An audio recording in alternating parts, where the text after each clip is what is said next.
When she would go to the UN for meetings, she was treated like a rock star, like a modern day Mother Teresa. She was invited to the White House on World AIDS Day and honored by Vice President Pence for all the work that she had done. This woman, this living saint, and all the people working for her at the orphanage that you have trusted all these years has fooled you. The children endured about 20 years of sexual abuse from any number of predators who came through there. Um, the number of victims was in the dozens. Some of the victims had been forced to write letters of apology to their abusers because they were told it was their fault. That is the gaslight, okay? When people understand gaslighting is not being lied to, per se. Gaslight is trying to get you to change your perception of reality, even though everything you know in your truth is true. That's the gaslight. I started getting letters from them saying I needed to cease and desist what I was doing, letters from their lawyers. And I started wondering, like, am I going to lose my house over this? She, it turns out, had a rainy day fund, I think it may have been around 10 to 12 million dollars she had just squirreled away. The violation of childhood innocence. I was enraged. All right, everybody, welcome back to Flip Your Mindset. And I was just talking in the background with Ted about the fact that Ted has written 2 books. Well, he's written actually much more than 2 books, but 2 books specific to what we're talking about today. He wrote a book called 2 Years of Wonder, and then subsequently a book called 20 Years of Unraveling. And I interviewed Ted back in December, somewhat about 2 Years of Wonder, though I had not read it yet. I knew about the story, and we spent a lot of time talking about how his time in Africa impacted his mental health. And that's what 2 Years of Wonder was about. And the agreement in December was that I would read 20 Years of Unraveling, but yet amongst the holidays and the crazy of my life, I just ended up reading 2 Years of Wonder. And so as I was finishing up 2 Years of Wonder, literally the day before this interview, I go, oh my God, I'm supposed to be reading 20 Years of Unraveling. So those of you who think I'm perfect, I'm by far not perfect, but I know enough about what we're going to talk about today in order to host a really great interview for you guys. So welcome back, Ted. How are you?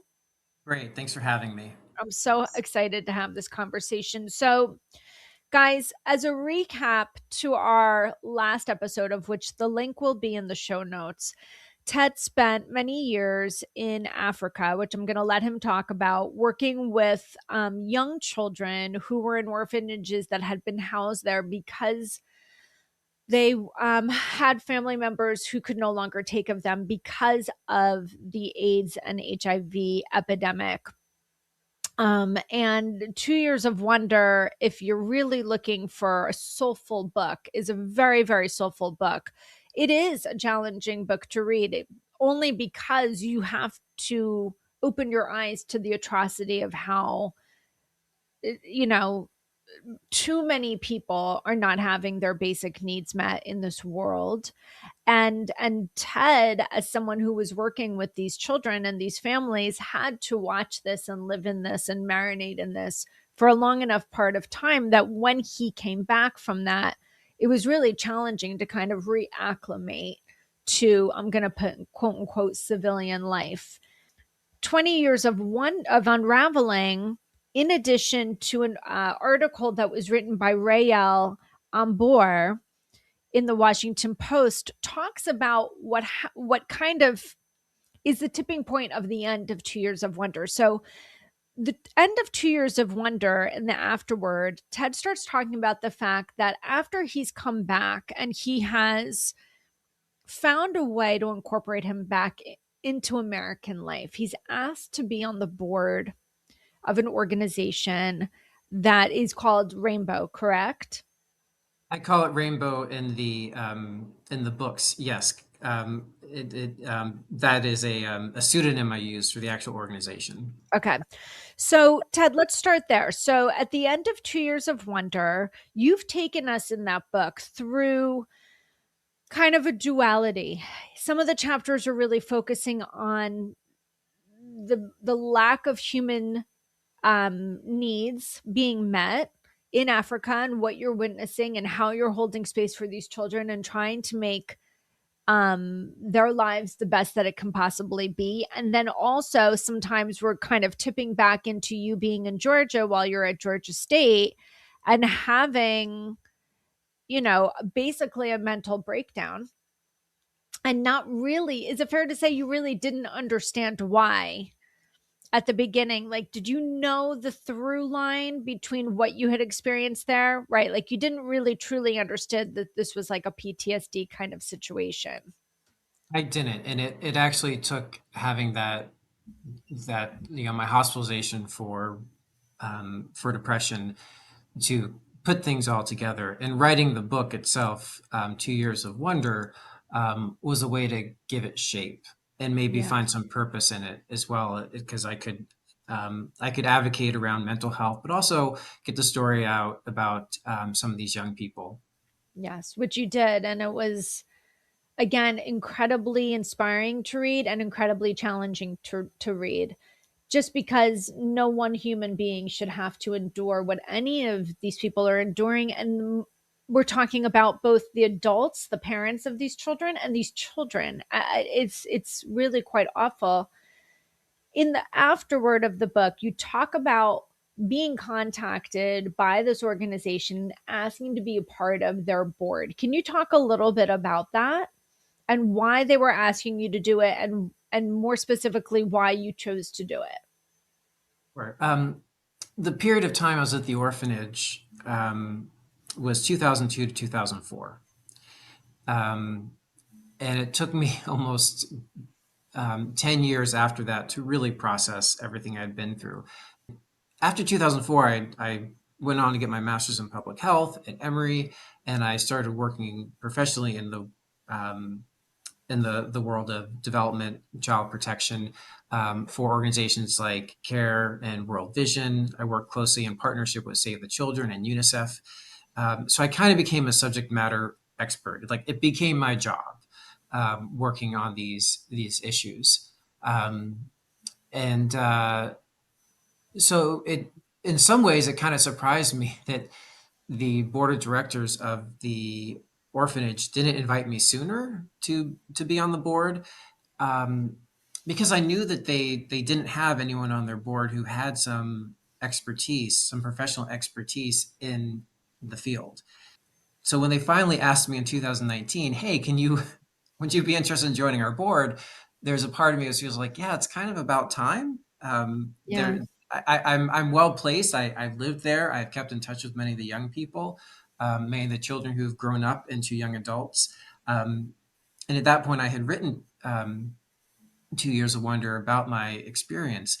Having left the orphanage in 2004 and gone to work for CARE, I had traveled to many other orphanages and institutions and hospitals, in developing countries, war zones, refugee camps, and urban slums. And it turns out those aren't the best places to process your trauma. So Yeah. I was only re-traumatizing myself. So it wasn't until 2012 that I finally just had to take that step back, and process everything. By the time that the members of the board of directors of Rainbow Children's Home, as I call it in the books, invited me on the board in 2019, I felt ready. I was like, oh yeah, I feel like I can contribute. I've been working almost 20 years now on this, and I've had my own healing, my own processing of it, and my own changing of perspective on what we can actually So this where accomplish. you're 15 years removed from having spent intense time at these orphanages. You've spent a decade plus healing all of the lacerations in your soul of what you witnessed, right? When we talk about vicarious and secondary trauma, we're really talking about being in positions where you're watching traumatic things happen to other people and you don't have a lot of control of preventing it. And it's a secondary trauma and it's vicarious and it can impact us just as much as being on the receiving end of the trauma. So you've spent 10, 15 years on a healing processing journey, and you're kind of coming full circle and they're asking you now to be on the board. Is that fair? Yes, Okay. that's great summation. Okay. So you choose to join the board. And what happens while you're on the board? One of the things I said on the board, I was the only person on the board um, who had much experience working in the field, who had much experience living abroad, um, and who actually had lived at the orphanage and knew many of the children or young people, young adults at that point by name. Um, and I joined the board. I even warned them. I said to them, the tide has turned in the industry about against institutional care, and we should probably be thinking about sunsetting the orphanage, about winding it down.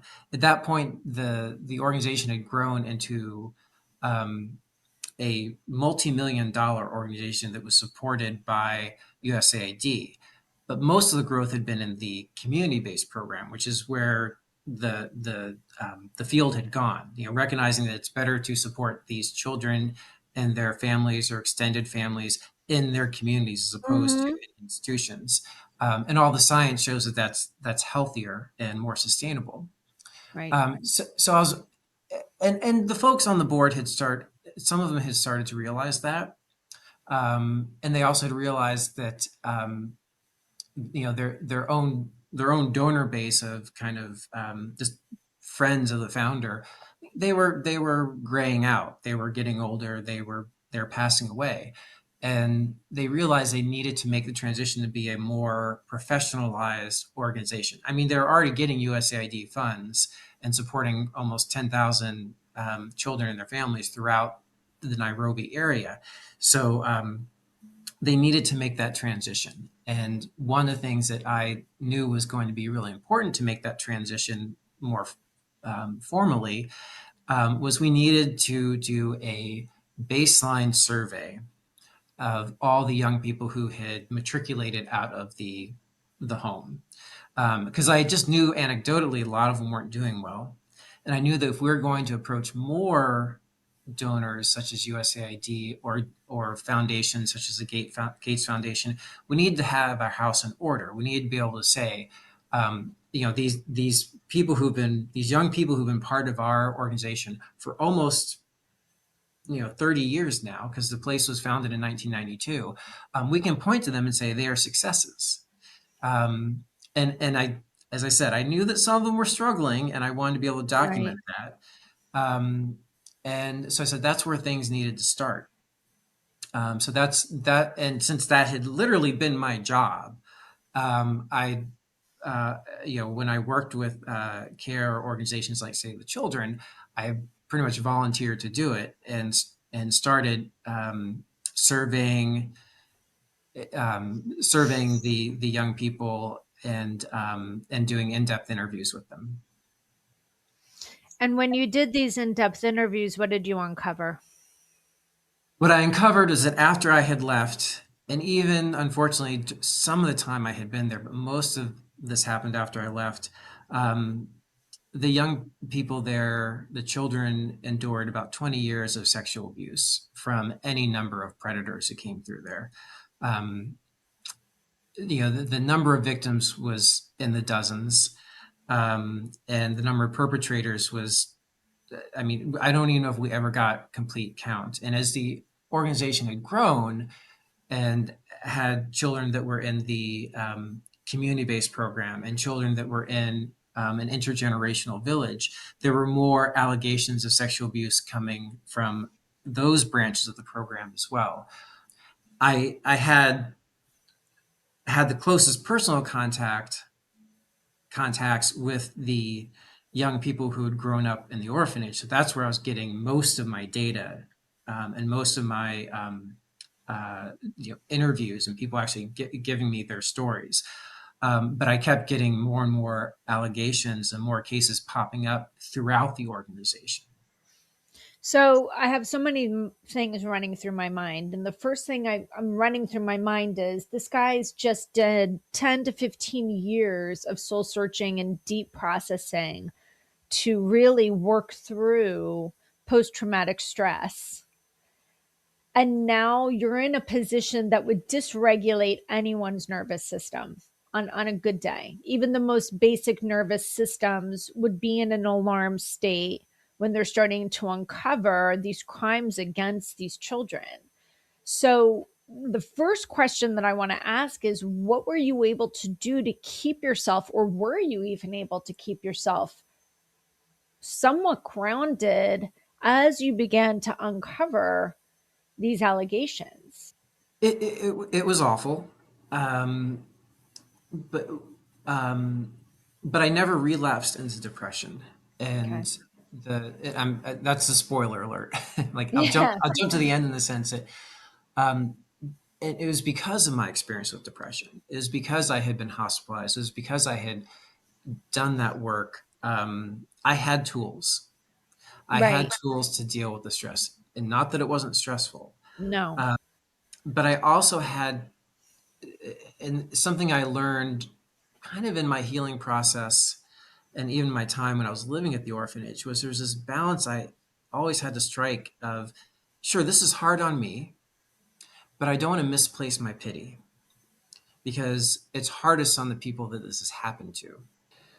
It's hardest on the children. It's hardest on the survivors of the sexual abuse. And but what I'd also learned, it's so much of both and, was that I had to take care of myself so I could take care of them. This is what I call the duality, right? It's like I can accept that this is this is something that I'm, again, this is that vicarious piece where I'm witnessing, I'm observing, I'm listening to, I'm absorbing for other people this horrific pain. But yet I also, and I know it's horrific for them, but I also have to do something to for myself in this moment. It's like I have pain too. I can understand that it's a different pain, but I have to be able to see both sides of it. And it's that self compassion and that grace of honoring the impact it's having on you. We're very, very good as Americans and as humans to, what's the word I'm looking for? We kind of, it's almost like grief and um pain become competitive. You know, it's this comparativeness where we're constantly in this comparative zone of like, well, I'm hurt and I'm scared and I'm stressed, but it had to be worse for them. So therefore mine's not as bad. So therefore I have to deny myself my pain. It's a nuanced thing to be able to say the and versus the but. I had learned how to be a better caregiver in that regard, Right. um, and this may be surprising to hear, but well, when I finally had a partner in it, when I began working with Rael and Boer from the Washington Post to uncover this, and expose it, as a story. Um, she was there in Kenya doing interviews with many of the survivors, and so and I had been doing the interviews over WhatsApp, and so at least I had one other person in the world. We had each other to understand what we were going through, and but the weird thing was, that wasn't the worst part. The worst part was not the vicarious trauma, the secondary trauma. I mean, it was awful. You know, these are young women who were little girls I used to read to at night. That I felt so protective of, telling me what had happened after I left. It was heartbreaking and enraging, but at least in one sense, it was in the past, it had happened, and we were trying to do something about it, trying to do something to Mhm. fix it.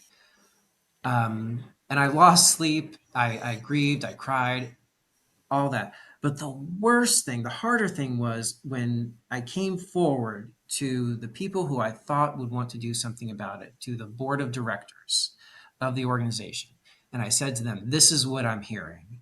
We need to act. And for them to turn on me, to turn on the survivors and say, you're making this up.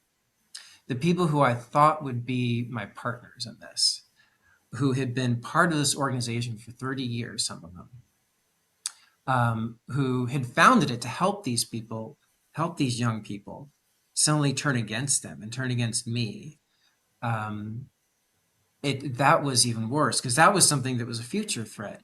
I I started getting letters from them saying I needed to cease and desist what I was doing. Letters from their lawyers, and I started wondering, like, am I going to lose my house over this? You know, if I have to hire counsel to protect myself against all these well-connected, well-resourced people, um, and yeah, that's So I think we need to like make this very, very clear to the listener. You're starting to unravel, you're starting to get information on a consistent basis from people that you've known for a very, very long time, these young children that have grown into adults who trust you with their story and start saying, we need to tell you what happened. You believe them. You're going to the people who have hired you to be on this board with the assumption that they're going to want to know because it's their organization.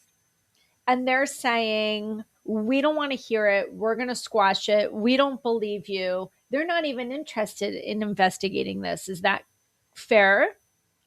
absolutely. And Okay. I think part of the problems was, we have to, I have to give you a little bit of background on this organization. It was founded by a Jesuit priest, and it was founded in 1992. And he died in the early 2000s, I think around 2006. And at that point, he handed it over to an Irish nun. Um, and this Irish nun, she had been living in Kenya since Kenya was a colony, and she took over the orphanage and the wider organization from there. And she had the trust of all these people on the board. They had trusted her for almost 20 years. When she would go to the UN for meetings, she was treated like a rock star, like a modern day Mother Teresa. Right. Um, During the first Trump administration, she was invited to the White House on World AIDS Day and honored by Vice President Pence for all the work that she had done. So I was going up against her, and I was saying to all these people, this woman, this living saint, and all the people working for her at the orphanage that you have trusted all these years has fooled you, and in a way made a fool of you. And so not only was I attacking their hero, I was attacking their sense of identity. And I had been naive about that. I was naive in thinking that they would respond. I should have known that there would have been resistance, denial, defensiveness. That was on me. So what did you do when you were met with that? Um, I didn't respond well. Well, listen, um, fair to say, I'm thinking, what would I do? And I would not respond well. I would get well, bigger, bolder, louder. which is exactly what I did. And I don't know, on the one hand, I don't know if I would have done anything differently. We're talking about the violation of childhood innocence. Right. I was enraged. Um, and I still And by am. the way, enraged that the people whose care they've been put in are not enraged.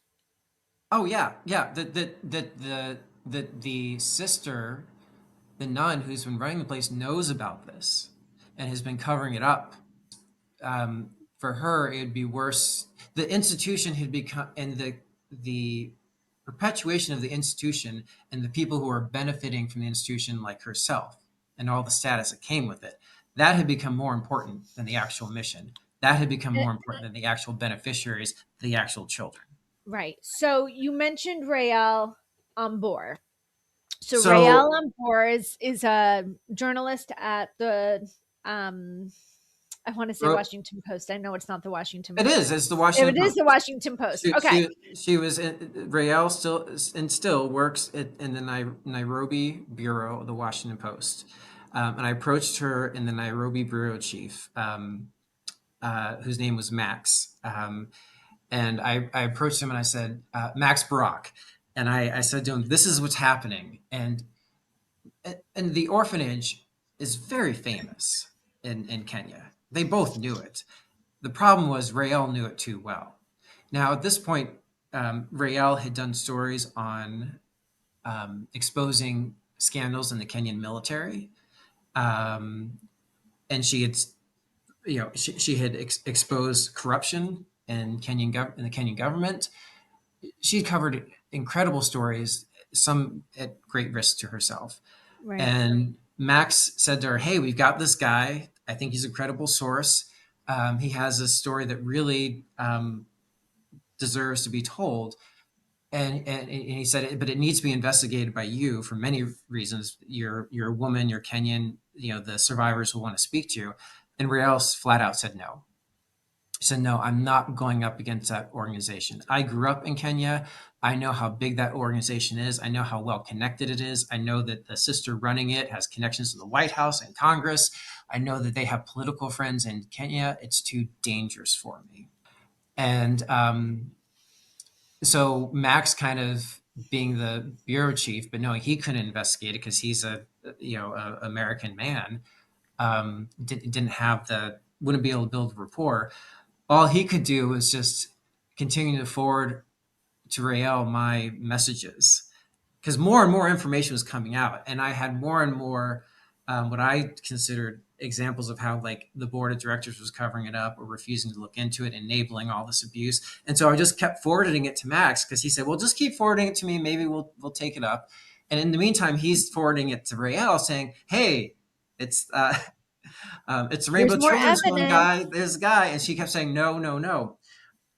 And what did that tell you? I mean, what I wrote down as you were telling this is I wrote down insidious family system, meaning like when there's this level of power. And so, people who are listening, you can think of your own family system, you can think of any kind of systemic organization, country, whatever it is. It's when there are people in power, and it's usually a few.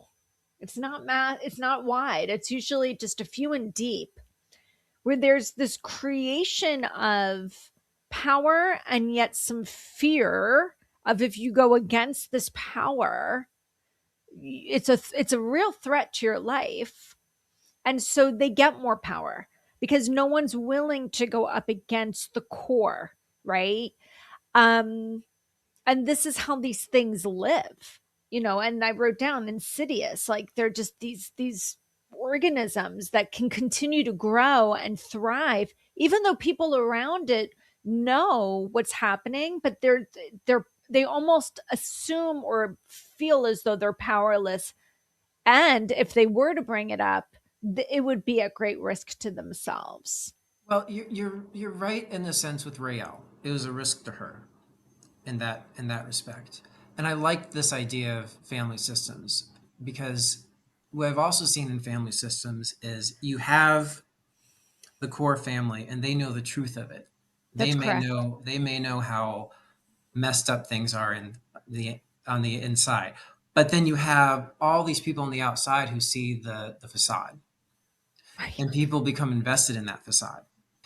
Um, and in the case of this organization, there's this overlap with the white savior industrial complex. There's all these people on the U.S. board who were very much invested in the way they benefited from just feeling good or looking good from supporting this organization. And by the way, if we pull this out, now you're taking my feel good away. And you're taking my saviorism away, and you're taking my philanthropy away. And this is a part of my power. Exactly. Yeah, And this is very complex. but what finally was a tipping point was the uh, the board. This went on for months, and and the only reason I didn't quit the board is because I started talking to some legal counsel on my own, and they said the board can't fire you. That would look really bad. But the board is doing everything they could to isolate me. Right. Um, but I did learn um, eventually was that the board wanted to approach in the board, most of the people were based in Washington, D.C. They wanted to approach some of their friends in Congress and pressure Congress to give the organization more money through USAID. Um, and someone who'd worked in the field, I had worked on USAID grants. I had worked for organizations that had been supported by USAID. I'd worked with partners at USAID. These are my former colleagues. I could still call up people on the phone who worked there. And I thought to myself, oh no, I can't sit by while this organization is pressuring Congress to pressure USAID and therefore some of my old friends to give this organization when I know it's actually happening. So I reached out to the Office of Inspector General at USAID and I turned them in. I said, one of your grantees is not doing everything they can do to protect their children. There's been 20 years of abuse and you've been giving them money, it turns out. And USAID acted. And because it's U.S. taxpayer money that's supporting the organization, um, federal agents actually have jurisdiction. So federal agents swung into action, went to Nairobi, started asking questions, and it was really striking, Stacy, because for months I had been fighting the board. For months I had been sending them information. And really also for months I had been trying to get the Washington Post to take up the story. And even though Max Barak at the Nairobi bureau was interested, they still weren't taking it up. And so there was this pernicious effect it had on me that, like, am I crazy? Am I overreacting? Absolutely. I mean, this is But but we the, but what I want to point out is USAID got back to me within 24 hours and they started to act. And that told me, I'm like, okay, I'm not crazy. but I think your point is well taken, and without getting into the politics of things, you and I were kind of talking again behind the scene about when we are unearthing something, when we are seeing something with our own eyes, when we have great clarity on something, and there is a false narrative that is then being given back to you. You don't understand what you read. You don't understand what you saw. You don't understand what you think you understand. Which, by the way, that is the gaslight. Okay, when people understand gaslighting, gaslighting is not being lied to per se. Gaslight is trying to get you to change your perception of reality, even though everything you know in your truth is true. That's the gaslight.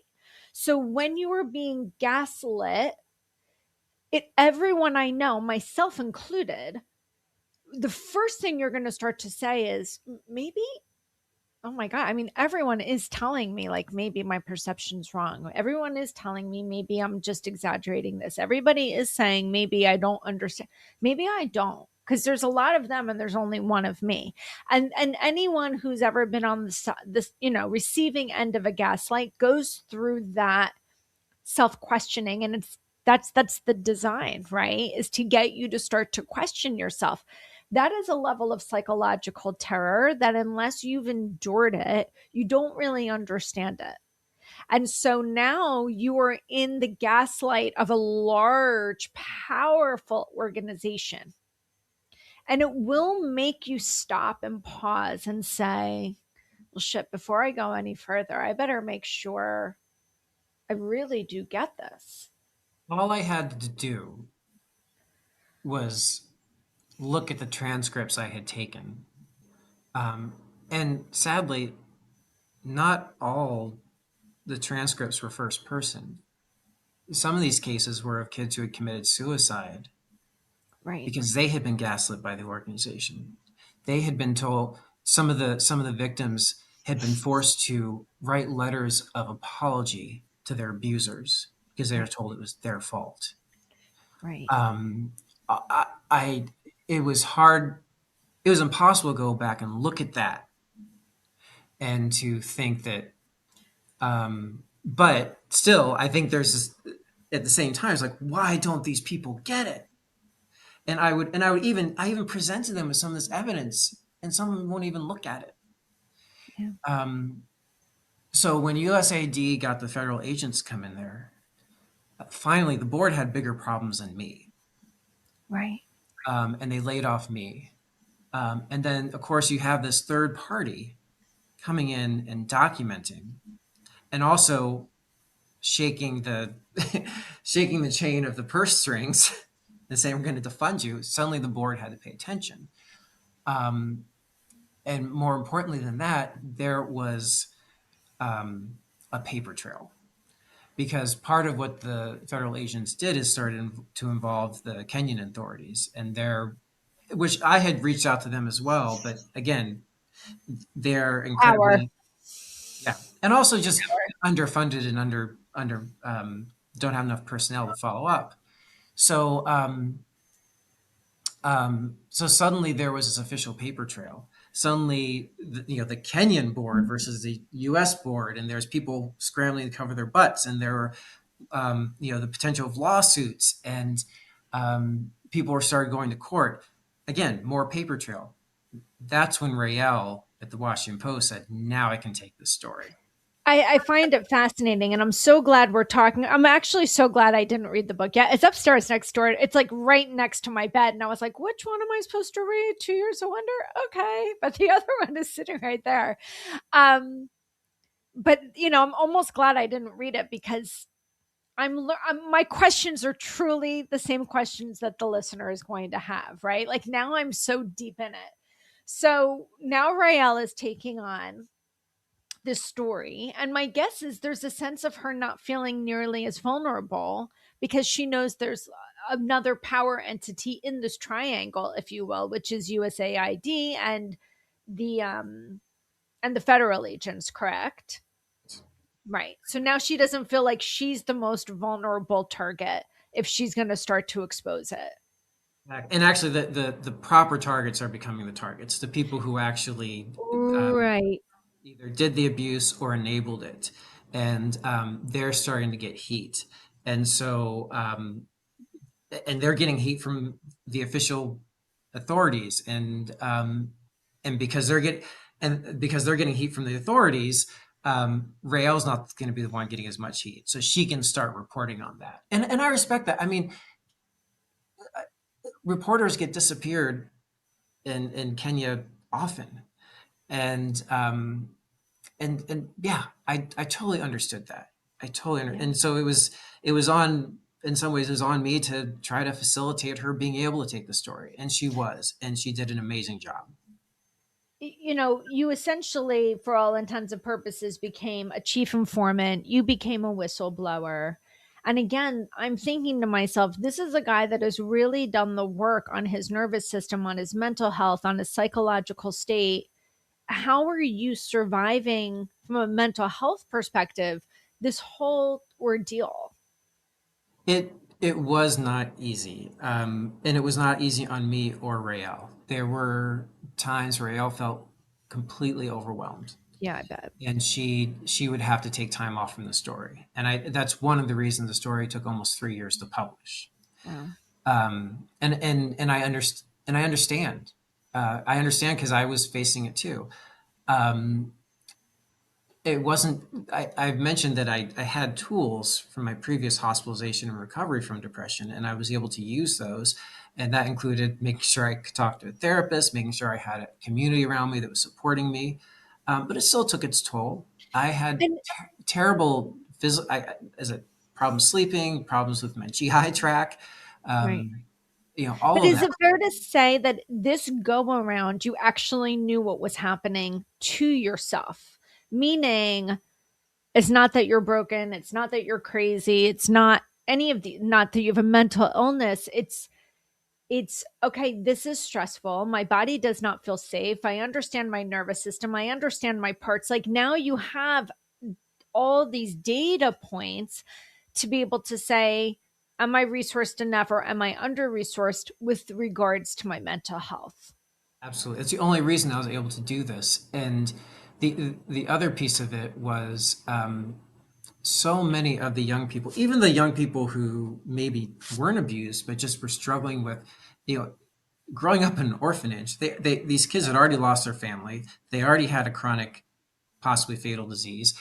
they're facing the stigma of that disease and of growing up in an orphanage and all the issues that come up growing up in an institution and not having uh, a primary caregiver.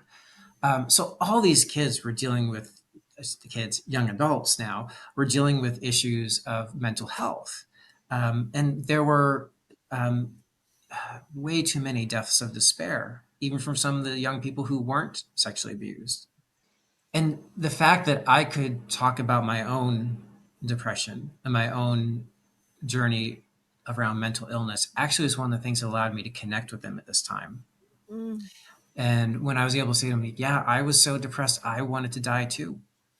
Um, I mean, I already had a rapport with them because I was the only volunteer ever lived there for 2 years. right. Um, and, but not only that, not only that they had known me since they were kids, but the fact that I could open up to them as an adult and say, yeah, I know what it's like.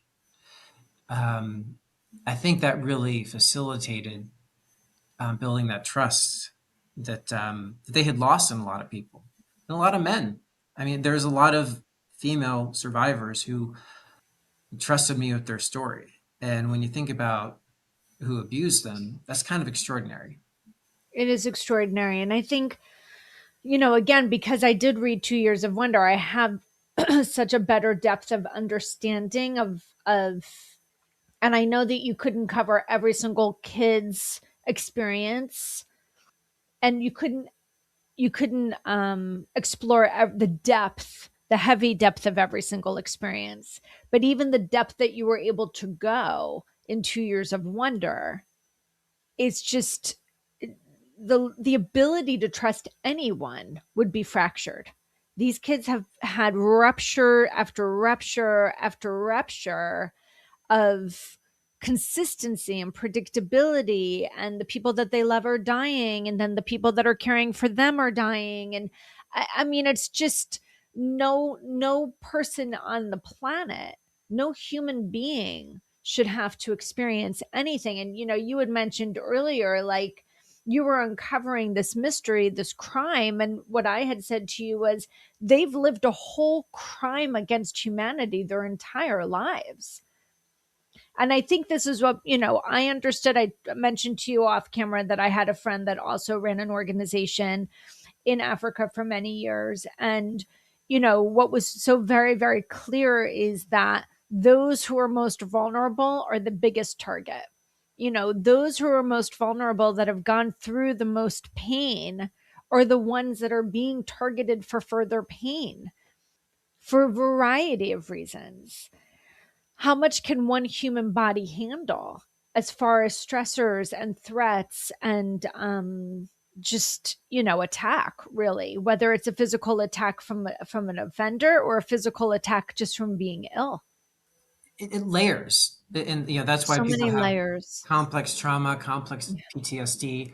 Um, but I don't want to leave your listeners thinking that it's all trauma and it's all tragedy, Yeah. um, because what's it, there's that expression I think Winston Churchill said about the United States, that you can rely on the United States to do the right thing after it's tried everything else. And um, eventually the tide turned. Eventually, the board of directors in the U.S. finally saw the truth of what was happening. And Do you think they finally saw the truth of what's happening, or they were finally willing to acknowledge the truth of what was happening? my advice for whistleblowers who are in the situation that I was in, and this was my strategy, um, is that I did everything I could to limit the choices they could make. Oh, I love this. Keep going. So when and at this point I was working very closely with some of the young adults. I mean, and these are not kids anymore. There are some of the young people from the orphanage. I say young, but they're in their 30s. I mean, these are Right. sophisticated adults. And so we would strategize, and we'd strategize in terms of who we're sharing the information with, so we could limit the choices of the different boards of directors at play. And at this point, there's the Kenyan board, there's the US board, and then even other international boards like the UK board were involved. And they all kind of had different people, different personalities, and different motivations. But by releasing information, say to the Washington Post, by releasing information to the authorities, and some of the evidence we would have, um, we constrain the choices and uh, the flexibility that the different boards would have in terms of covering things up. We made it impossible for them to cover some things up, and so they'd have to respond to what suddenly was out in the public, or they'd have to respond to what the authorities suddenly knew. Um, so my goal was to eliminate the options for them. I would try to take away the options of covering things up. I'd try to take away the option of not responding to a thing. So the only thing left for them to do was the right thing to do, even if Yeah. they are coming to it as the last resort. Yes. But that was kind of that was our strategy. And What was the end result? the sad irony of it is the end result is the board eventually did everything initially told them they should do. I made these suggestions back in 2021, and they finally really came to do all these things back, well, in 2024. So now the board of directors, and just talking about the difference amount, like the board of directors had a reserve fund of $3 million that they were sitting on. The um, the nun that had taken over the organization, she, it turns out, had a rainy day fund, I think of may have been around 10 to $12 million that she had just squirreled away. And I don't know what happened to that money. There's been a rift between the U.S. board and the Kenyan board, and some of that, yeah, there's politics there. I won't go into the details of, but the board I was on, the board I was closest to, which I eventually did resign from, obviously, but in time, after about 3.5 years of hammering on them, and humiliating them, they did the right thing. They cut ties with everyone at the orphanage. They took that $300 million, and they've committed it completely to the survivors and the alums of the orphanage. They cut out the management of the orphanage and started developing a relationship with the adults, with the young adults and adults that had matriculated from the orphanage. So they actually knew their names. So they heard Mm, their stories. One of their members went and moved to Kenya for a year so they could actually get to know them. And that individual even said to me, she was one of the few people on the board who would still speak to me. And I should say that there were some members of the board that eventually came around. There's still some that won't speak to me, but came around and said, "Yeah, we let these kids down, and we need to do right by them." Still calling them kids, um, and and so in that sense, all the things I had asked for happened, and the board even got rid of the nun. What they did is they went to the Vatican and worked their way down from the Vatican, going to the members of her order, and said, and presented them with everything that happened, and that order ordered her to leave Kenya, and she's now basically under house arrest in a convent in Ireland, and being investigated by the Vatican. These are all things that should have happened right away. Um, Maybe I was naive to think that they would, and maybe that's what happens in the best possible worlds. But we don't live in the best possible world. We live in yeah. something in between. Yeah. But But in this case, they eventually did the right thing, and I'm still in touch with those kids. And one of the kids who is sorry, young adult, who is my biggest partner in that, who's nearing 40 now. He just texted me, Happy New Year the other day, and I asked him, how is he feeling? I said, I'm feeling optimistic for the future. I'm feeling optimistic for the alums. Amazing. One of the young ladies who I feature in 2 Years of Wonder just texted me, giving me an update on her daughter, who's now in school. Wow. And one of the other young ladies, and she was very happy about her name being used. She was a victim of sexual abuse at the orphanage. Her story was, not only was it covered up, that nun who was in charge of things had her kicked out because she was asking too many questions and challenging the status quo. Her name is Faith, and Faith became a spokesperson for many of those young women who'd been abused. But she has just finished her. She became a teacher, and she went back to school, became a special ed teacher. She has finished that degree. She's now teaching special ed, and she also is now pregnant with a daughter, and looking forward to being a mom. And like I said, she's become a spokesperson for survivors. So there have been good things that came out of this. Um, we had to go through hell to get them to happen, but we did get them to happen.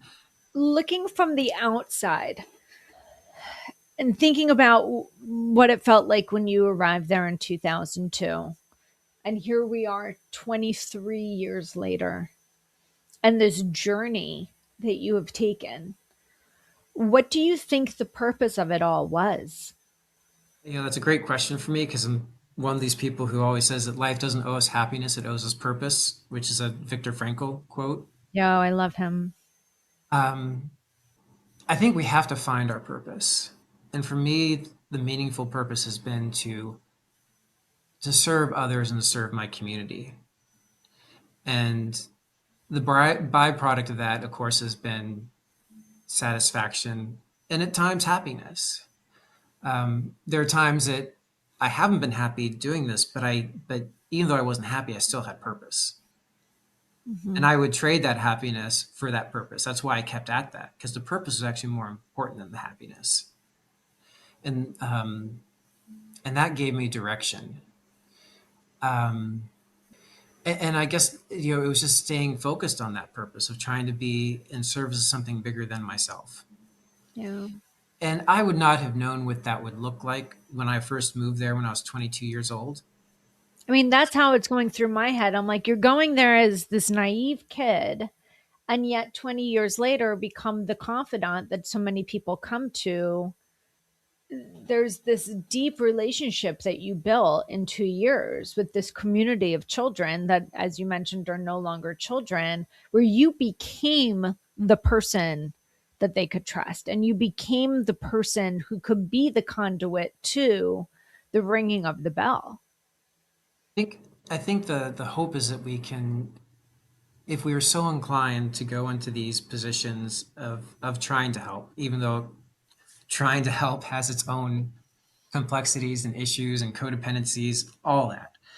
But I think the hope is that if we put ourselves in that position, if we embark on that journey, the hope is that we stay focused on what's important and that we don't make it about ourselves.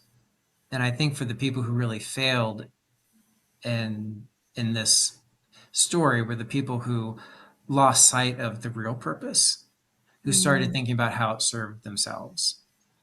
Mm-hmm. And I mean, that could happen to me tomorrow. I don't want to say that I'm not immune to it, or I don't want to say I am immune to it. Um, but in those 20 years, I've definitely tripped and fallen at times. I 2 years of wonder is very much a story about all the times I screwed up. Um, and even in 20 years of unraveling, I try to address my own complicity and supporting that institution for the 20 years I left. Um, but I think the purpose is to stay focused on something bigger than ourselves, stay focused on others, the good of others, while still taking care of ourselves. But not to the point of taking care of ourselves, it becomes about us. Right. Again, it kind of gets back to I think what you mentioned, you know, the both end, the complexity, the It's the duality of it. duality. It's never lost on me. I and like I said, I had no idea going into it, and I still don't know what may lie ahead. Um, but I've been lucky enough to mostly stay on, I think, the focus of others and trying to serve them. So here's a question I have for you. After everything, The injury, the mental injury, the whistleblowing, the years of reflection. What do wonder and unraveling mean to you? Raveling is unraveling our fallacies, whether that be our fallacies of being a savior, our fallacies of a simple that some people are truly saints and they're do-gooders and they don't have Right. any flaws. Unraveling those fallacies and even sometimes our biases, um, and our blind spots. And the wonder is if we're lucky enough to be able to maintain that wonder, in the face of all the tragedy. And I talk about that a lot in 2 Years of Wonder. Even in the midst of tragedy, whether it's at the orphanage, working in the hospice, or visiting kids in refugee camps, kids would still laugh and play. Yeah, I mean, it was like amazing. Like, and I mentioned this, I saw this with my girlfriend as well. It's their understanding of heart and our understanding of heart is different. And even though it's not, and they still had capacity for joy. They saw things differently. Like, I love the way that you mentioned in 2 Years of Wonder that if you had a rip in your shirt, what would they say? If you had your shirt looks tired, Sure, it you looks know, tired. Oh yeah, yeah. I mean, just there's the kids taught me so much, and I think it's all in service of the wonder. I mean, it's one of the reasons why, at the same time of working on, um, 20 Years Unraveling, I still write books for kids, and I love doing school visits because I'll be working on this book that's about child sex abuse and all the horrors of that. But then I'll go and do a reading of one of my illustrated kids books at a local school, and there's kids laughing at fart jokes, right. and it reassures me that despite the horrors over here, this innocence still exists, and if we preserve that innocence, we can carry it even into adulthood, and Yeah. that's what makes life beautiful. Well, look, life is dual, right? We can have tragedy and hope at the same time. We can have atrocity and hope at the same time. And your story is really a testament of how to stay above water through all of it. Because, when people think about having a calm life or peaceful life, I often hear people say, well, 2025 was so hard on me. 2026 is my year for it to be easy, or my year for calm, or my year for everything to just be better or normal or to go well. And I hate it when people talk about like that because they're setting themselves up for the fall. They're assuming things have to be a certain way externally in order for them to be able to feel a certain way internally. True peace comes from when we're in the shitstorm, we can still find a way to be grounded with ourself, self with the capital S. And it is that's the biggest duality of all. Of everything around me is chaotic and frenzied and unpredictable and uncertain and maybe unjust and unfair, but that doesn't have to always equate to my current mental state either. As you're saying that, I had to jot this down so I wouldn't forget it. I would say that a lot of the mental illness that I experienced in the wake of my time, in Kenya, the mental illness came when I would try to resist the duality you're talking about. Yeah, And health was learning to accept life on life's terms, that's learning right. to accept like that mystery that tragedy exists alongside the beauty and the wonder, and then maintaining the hope and within face of that contradiction. I call it the surrender. Yes, That's what yes. it is. And I have a moment in my own book where I talk about being 40 and just surrendering finally, and that I was struggling so badly with my mental health. My anxiety was so off the charts, uncomfortable. I was drowning in it because of what you just said. I was resisting what was presented to me. I was resisting it because I didn't like it. And I thought, and this is what always hooks us up, it should be different, should being the word. where I've learned now that no, it shouldn't be different. I know it shouldn't be different because it's exactly what's happening right now. Is it fair? No. But then you're assuming that life is supposed to be fair. And that's the supposed to and the should piece, right? Like they're the two. I'm like the biggest, I'll drop an F bomb every day, but I feel like should and supposed to are like the two worst words in the dictionary, that and fail. Like I think everybody's just failing all the time. I don't think it's a negative thing. But when I let go of this idea of no, it's not supposed to be different and it shouldn't be different for any reason, of whatever's being presented to me is what's meant for me right now. And if I don't stop resisting it, I'm going to have another nervous breakdown. I'd already had two. Once I surrendered, and I remember literally sitting on my bed with my arms up in the air saying, I give it to you. And I'm not like a religious person, but it was the universe, whatever. I was like, I give it to you. I'm no longer going to try to control this. You obviously have a bigger plan for me. I'm along for the ride. Let's go. And it was like everything just melted off. It was complete liberation, complete emotional freedom of I'm now on this journey. Just show me where I'm supposed to go. But man, did I fight it for 40 years up until that point. I was fighting what was. It shouldn't be this. It shouldn't be that. It's not supposed to be that way. It's supposed to be this way. That's not fair. This would be more fair. Most of my life. Once I surrendered to it, it didn't have a grasp on me anymore. And I could see the duality in everything and be okay with it because that's just what it is. Now it's my turn to ask you a question. Okay. Would you say maybe the purpose in it all is to seek out that friction Yeah. and try to grow from it? Look, I think the purpose of life is to evolve. I think the purpose of life is to grow and be a different person from the person that was born. Whether you're living a day, a minute, or 100 years, our job is to learn lessons. I truly believe that. I'm very Buddhist in nature, and we don't learn lessons from the easiest things that come from us. I do believe that the easiest things that come to us are the respites of life. And that's where I think I'm different. I think people think we were kind of raised to believe like everything should always be good. And when it's not good, then it's bad.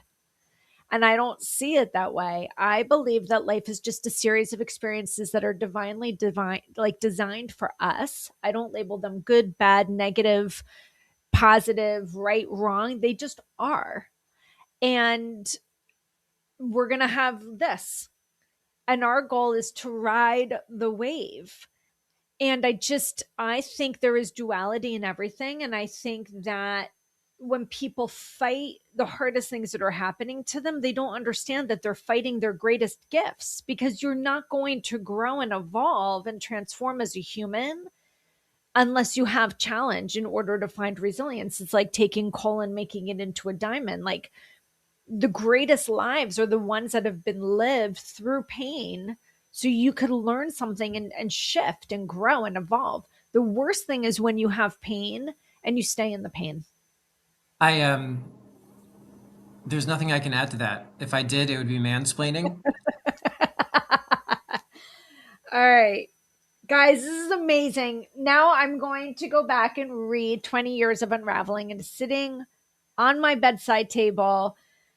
Can't wait to dive into it. I'm so grateful for your time. I'm so grateful for your courage and your story and I'm in awe really of what you have lived in this lifetime of yours up to this point and what you've been able to do with it and being able to expose it in a way for other people to learn from. It's really been such an honor to have you on the podcast 2 times. Guys, again, the first book is called 2 Years of Wonder. The second book is called 20 Years of Unraveling. And the author is Ted Neill. I believe on Instagram it is the real author, Ted Neill. I was looking that up yesterday. You're going to want to go find this. It's on Audible, it's on Kindle, it's on Amazon, it's wherever you get your books. 2 Years of Wonder, 20 Years of Unraveling. It's Ted Neill. Ted, thank you so much for your time. I truly, truly appreciate it. You, Stacey. It's been a real delight. It's been a real pleasure. Guys, as you know, if you like this, subscribe. The only way that you're going to know if a new episode is coming out is if you subscribe, because then you'll get notified. And also, you can subscribe to Substack, because every single week when we put out a new episode, we put it out on Substack, and you're going to get that in your inbox. It's very, very easy. If you like Grabbing this, right now. thank you. Share it, tag it, send it to somebody. And remember, we cannot heal what we do not understand. We just can't. And so my goal is to provide great episodes for you guys to get a deeper understanding of yourself, others, and the world around you. Ted, again, thank you so much for your time. It's truly been an honor to interview again.